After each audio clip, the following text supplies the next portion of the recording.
In 1995, my grandfather died in Conwell Springs, my hometown. I returned for the funeral after being away since childhood. I learned that my grandpa had been investigating strange occurrences surrounding a mysterious presence in the forest. However, something happened to him in the woods, putting him in a vegetative state for over a decade. To solve this mystery, I teamed up with Eileen Summers, my college roommate. A Christian nerd and a biker badass. It was a match made in heaven. A local church turned out to harbor a secret cult worshiping the malevolence in the woods, referring to it as the Old God. An endangered hallucinogenic flower, the red scythe, was somehow connected to the Old God's power. As we came closer to the truth, a servant of the Old God made himself known in dreams and visions, the Crimson One, a scheming trickster. Things came to a head when the priest of the corrupt church, Isaac Price, abducted Eileen, intending to offer her to the Old God. I managed to track them down and have Isaac thrown in jail, but Eileen was in a catatonic state and was about to suffer the same fate as my grandfather. I continued alone and found my way into a great field of red scythes in the depths of the forest. Greeted by the Crimson One, I descended into the Old God's bizarre realm, a place straddling the line between the physical and the otherworldly. The powers of that place tried to break me. My past trauma was manifested and turned against me, including my shadow, an evil doppelganger. I defeated these foes and emerged back into the real world. As I left Conwell Woods, I set the flowers ablaze to eradicate the evil at its root. In my absence, Isaac Price took the coward's way out in his jail cell. When I returned, Eileen had awoken. She was safe. It was time for us both to go back home.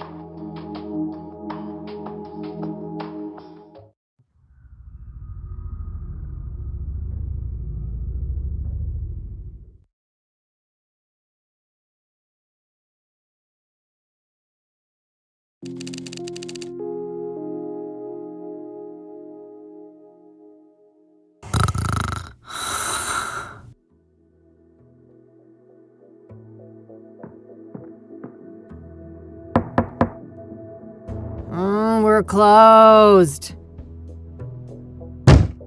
For fuck's sake.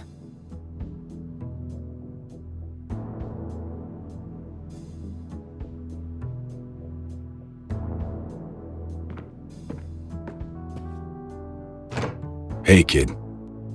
Oh, Lucas. Gee, what happened to you? Looks like somebody's been through the ringer. You should mind your own business, old man, before I bring up your ex-wife. Hey now, I'm just looking out for a former student of mine. And you're always my business.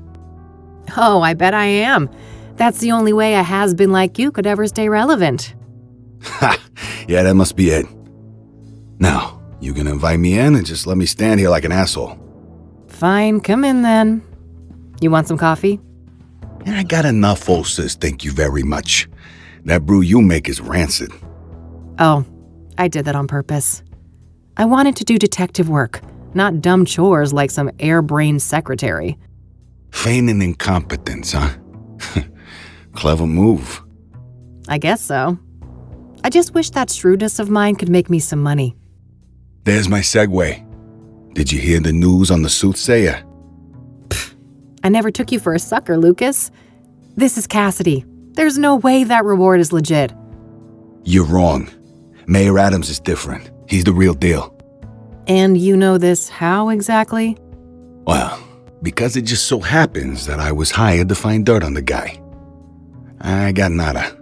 Zip. He's a total Boy Scout. Whatever. We're still talking about a serial killer. Do I look suicidal to you? Kinda. You passed out at noon, stinking of booze, and that eviction notice hanging over your head isn't doing you any favors. That's none of your concern. I'm handling it. I just need a goddamn case. A normal case, free of homicidal maniacs. Don't know what to tell you, kid. Things are looking kind of dry on that front, you dig? Oh, God. Please don't try to sound hip, Lucas. Your Dick Tracy imitation is cringeworthy enough. I suppose you could always pawn off that bike of yours. Buy you another month or two. Tell him, Mildred. Lose the Catmobile? I'd rather chop off my left tit. I may be a has-been, but I'm fairly sure that self-mutilation won't do you much good. A couple $100K, on the other hand. I love money just as much as the next girl, but, I mean, this isn't just a long shot. It's about as likely as Mildred turning vegan and taking up juggling. Come on, one more case, for old time's sake. 50-50 split. How could anyone beat my rugged charm and your youthful vigor? Lucas, we both know you're about as charming as a clown at a funeral. And the last time I saw my vigor was 3 tequila bottles ago. All right. I know what I'm beat. I'll drop it. Look, thanks for the tip. I might actually take a shot at that bounty, but you need to accept that we're not a team anymore. We had a good run, but I have my own thing going. Look, see? My name is on the frosted glass and everything. I can respect that.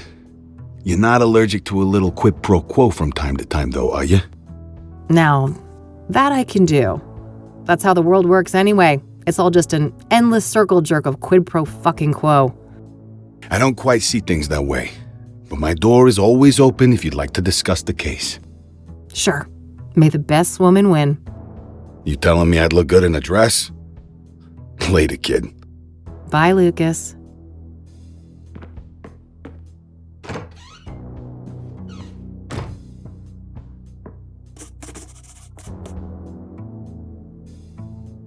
Well, it's not like I have anything better to do. I should have information on the Soothsayer somewhere in this room.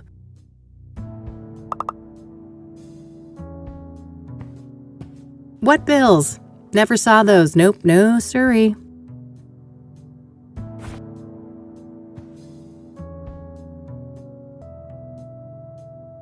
Cassidy's first and only serial killer. The only thing standing between me and a massive payday.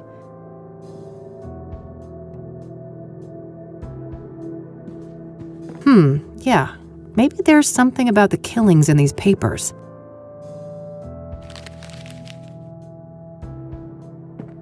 All right. I found a few interesting articles about the most recent murder.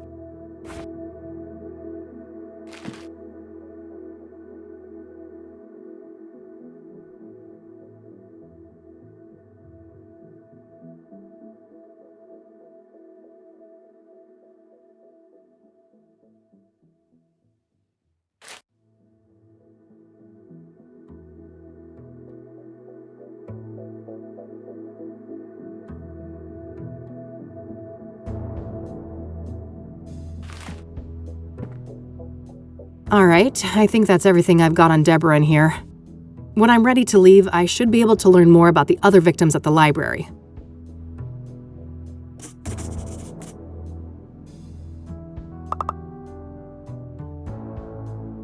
When there's new messages, it blinks. It's high-tech like that.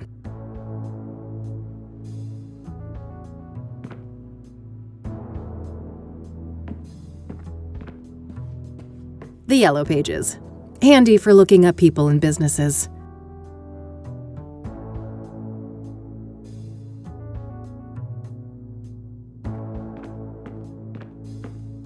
Who's the best fluff ball?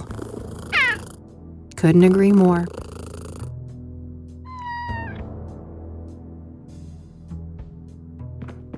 Various reference books and technical manuals. Thanks for the headache, you Mexican jerk. Empty. All this gumshoe has left to pawn is her dignity. I should grab this in case I need to snap some shots. My Michiru instant camera. It's loaded with plenty of film. Better not. Knowing me, I'll end up with no film left and a million goofy cat photos. Just outdated casework. Can't bring myself to take them down. An article in the Chicago Tribune about the Whitmore affair. My big breakthrough case last year. I've been meaning to get it framed, but I've been too busy with important things. You know, like drinking alone. My private investigator's license issued last year. I was worried how Lucas would react, so I applied for it behind his back. I couldn't have been more wrong, though.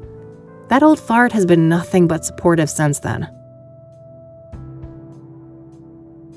It's a plastic laminator, a machine used to encase paper and other thin objects in transparent plastic. I mainly use it for fake IDs. That cranky drawer is stuck good. I know Eileen had some magic trick to get it open. Too bad she's not around. Mildred's abode. My radio, with a built-in cassette player.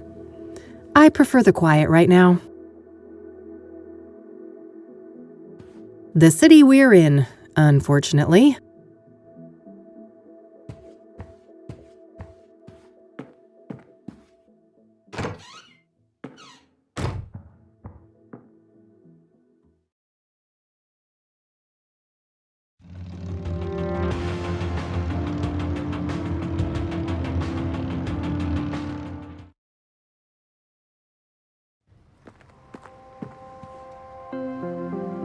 That an actual avocado tree? Sure looks the part.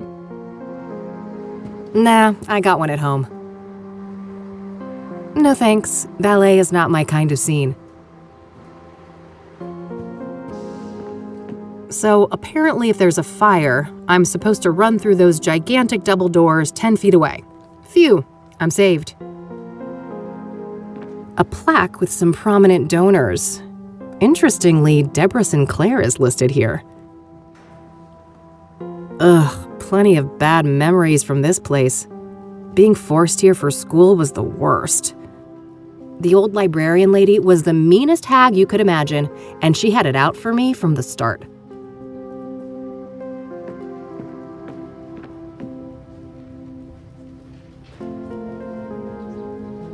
Hi, I need some help, please.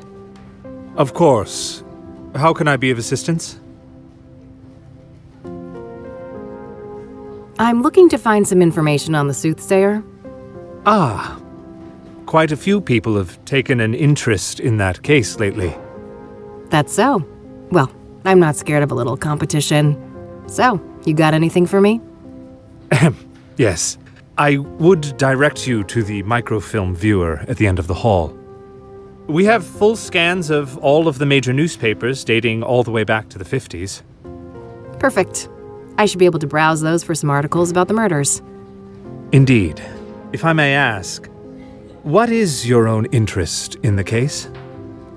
You probably heard there's a reward, right? I'm a PI, and money is tight, so... I see. I suppose we each have our own ways to make a living. What do you know about Deborah Sinclair? Quite a bit. Do you have a more specific line of inquiry? What do you know about the murder? I believe she was killed at her writer's retreat, stabbed to death. The police say the MO was similar to the other victims, with the shattered mirror and all that. Where's this writer's retreat located exactly? There's an area called Bear Creek, just on the border of the national park. Sinclair owned a small cabin there. All right, got it. That's a decent drive, so I think I'll head out there tomorrow.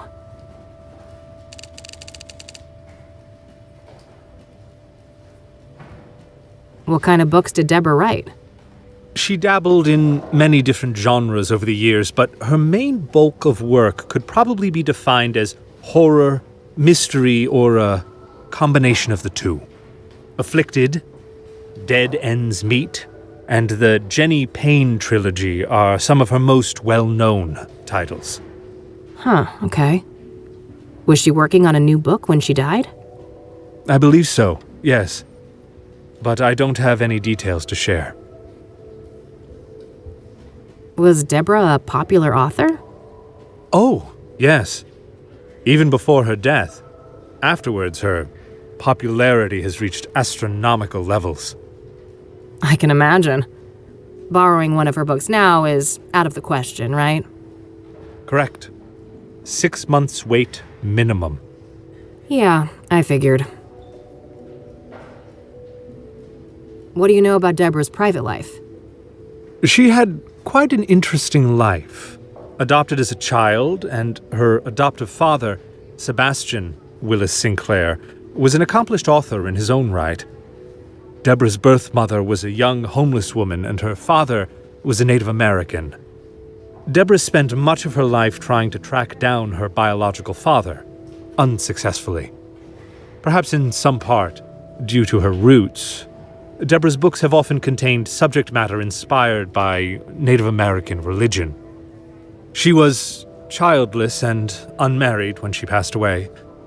Rumors say she was gay, but God knows tabloids are quick to jump to conclusions. I don't think she ever clarified that matter to the public.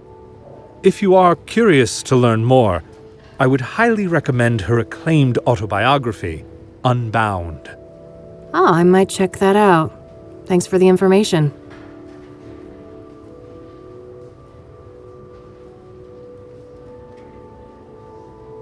Thanks. I'll come back if I have more questions. Very well. Good luck.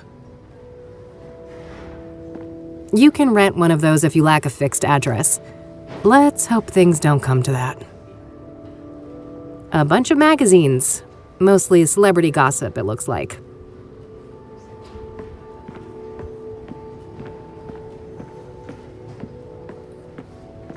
If I need a book, I should use the computer.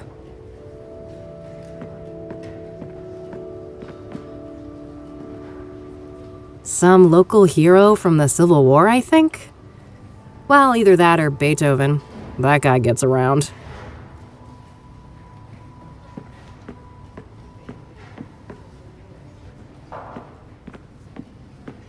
Microfilms containing images of scanned newspapers.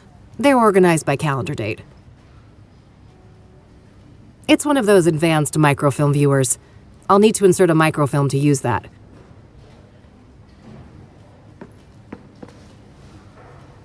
Okay, let's see here. It would take ages to look through all the microfilms since the killings began, so maybe I can figure out on what date the murder prior to Deborah's occurred. Hopefully I can deduce the date of the previous murder from the articles I picked up at the office. When I have a good date written down, I can view the corresponding microfilm and look for useful information.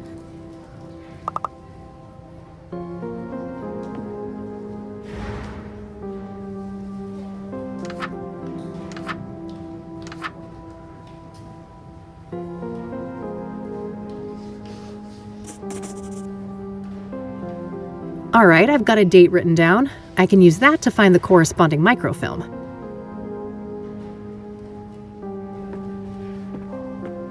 Yeah, this date should be good. I'll search through a week or so of microfilm, starting from the date I've written down. Hopefully I can find some useful information on the previous victim.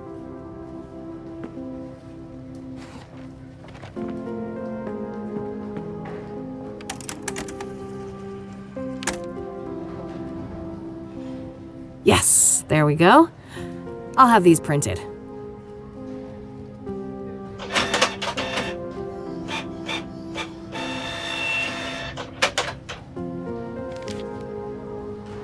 All right, rinse and repeat. I should try to determine the previous microfilm date based on the information in these new pages. That way I can make my way back from article to article, victim to victim, until I get all the way to the first murder. Let's see here.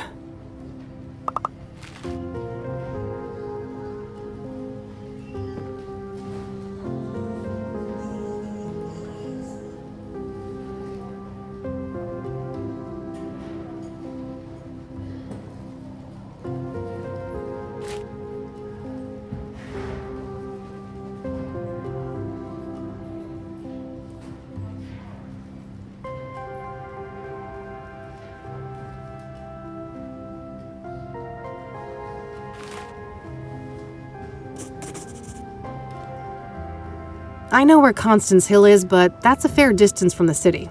Better save it for tomorrow. For now, I'll put Jane Doe on hold and see what I can find about the previous murder victim.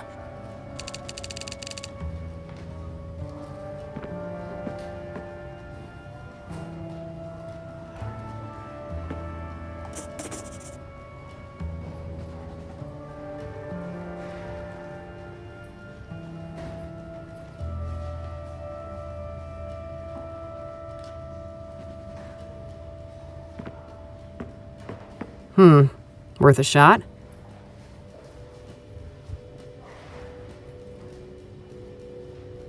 Rats.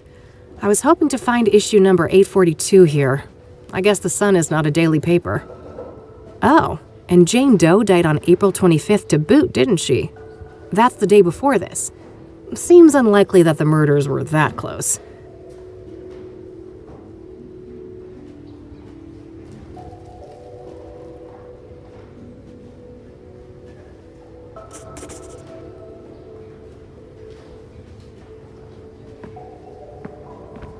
Yes, this should be the right date. Let's see here. Okay, let's have a look.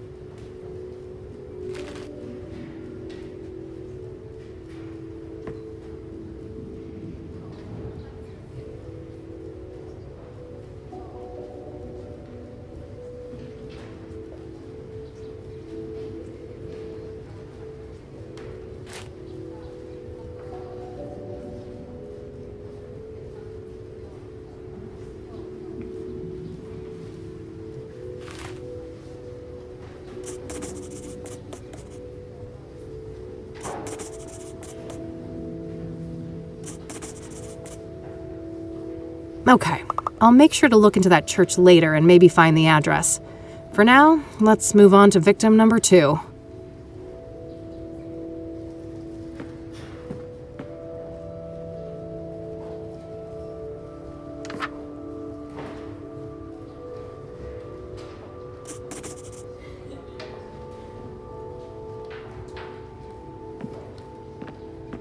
Yes, this should be the right date.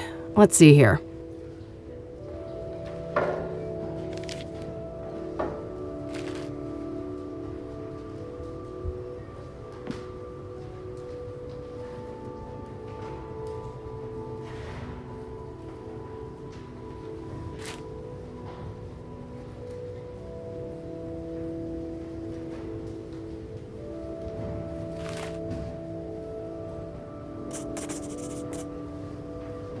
Eric's address isn't too far away, but I should learn all I can here before I visit any of the crime scenes. Coming up last, the very first victim of the Soothsayer.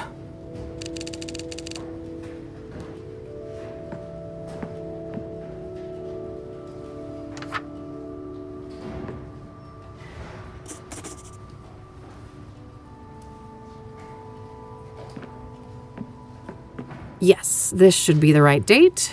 Let's see here.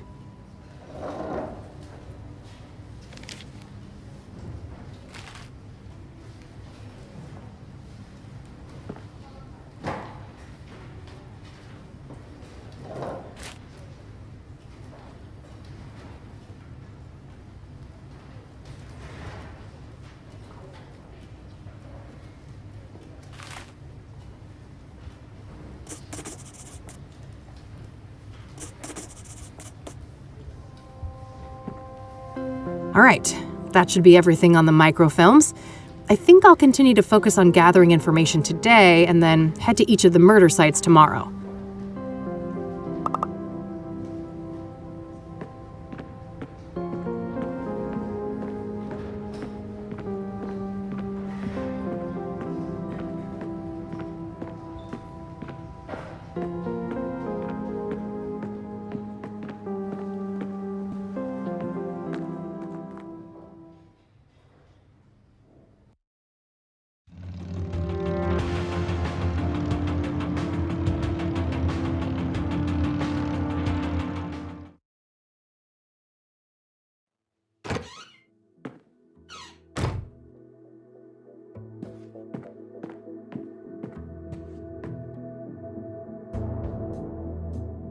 Got the number.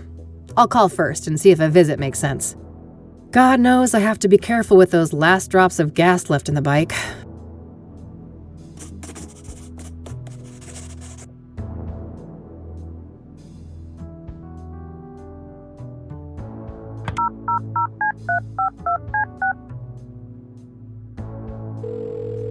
Thank you for calling the Azure Sky Motel, your oasis in Cassidy. How may I help you? Hi there. This is Kathy Rain from Rain Investigations. I have some questions. All right, then. What do you know about the Soothsayer? I know more than I'd like to. I could have gone without a close view of his handiwork, that's for sure. I can imagine. A brutal stabbing, I take it? No offense, but I'd rather not go over that again. It's all in the papers, if you're so dead set on getting all the gory details. Do you know anything about scrying mirrors? Only that our psycho killer enjoys breaking them around his victims, but I have no interest in understanding a nut like that. So I hear that one of your tenants was murdered back in February? Rose Taylor. No shit. Here I thought the boys in blue ransacked this whole place just for shits and giggles. That happens more often than you'd think. Come on, man. Help a girl out. Sorry for the attitude, but you know you're the umpteenth person to ask about that, right? I get that, so how about we stick with the short version? Fine. No, I don't know anything that isn't in the papers. No, you can't see the room. It's rented out. And even if you did go in there, there's nothing that the cops or cleaners haven't removed since friggin' February. Understood. So what about the next of kin? She had a husband, right? Yeah, he came by later to pick up the personal effects. I just met the guy for a few minutes. Did you catch his name? I did. But I don't think he'd appreciate me giving out his name to some random lady on the phone. No offense. I am a bit offended, actually. I'm not some random lady. I'm a licensed private investigator and a renowned one at that. Ever hear of the Whitmore affair? That does sound familiar. Well, that was me. Now, here's a friendly piece of advice. Choose the path of least resistance. I can be a much bigger pain in the ass than this Mr. Taylor, believe me. All right, fine. It's Orson. Orson Taylor. That wasn't so hard, was it? Thanks, buddy. Appreciate it.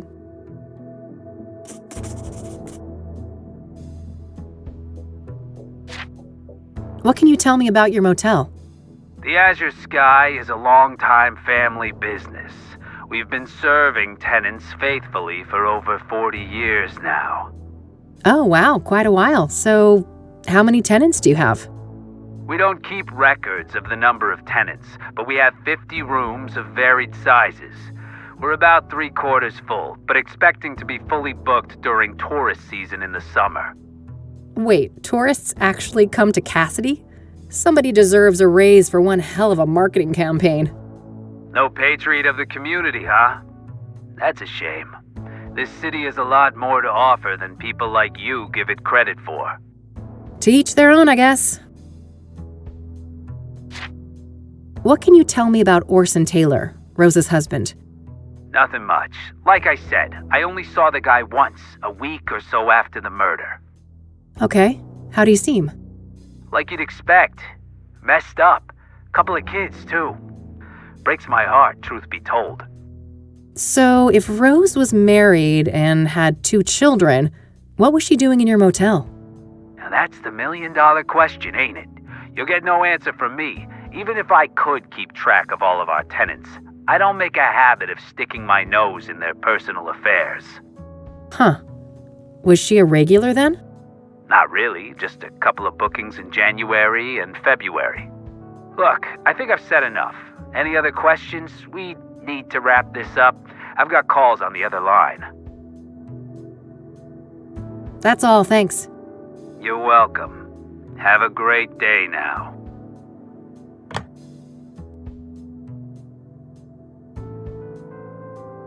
All right, found the husband's number. Here's hoping he's willing to talk to me.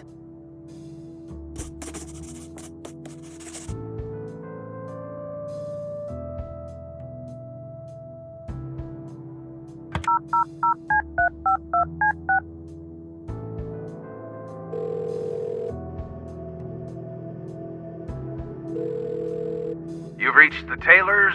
No one's home right now, but if you leave your details after the beep, I'll get back to you. Hi, Mr. Taylor. This is Kathy Rain, private investigator. I was wondering if I could ask you some questions. You can reach me at 555-142-062. Thanks in advance. Bye. I think I'll look into that church next, the King of Kings. There was no mention of an address for it in the newspapers.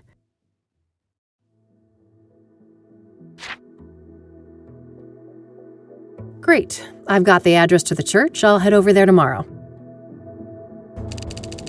I think I've followed up on what I can today for each of the different victims. Just one thing left to do. I noticed that the Gazette had the best coverage of the Soothsayer out of all the city papers. I think it's time to pay a dear old friend a visit.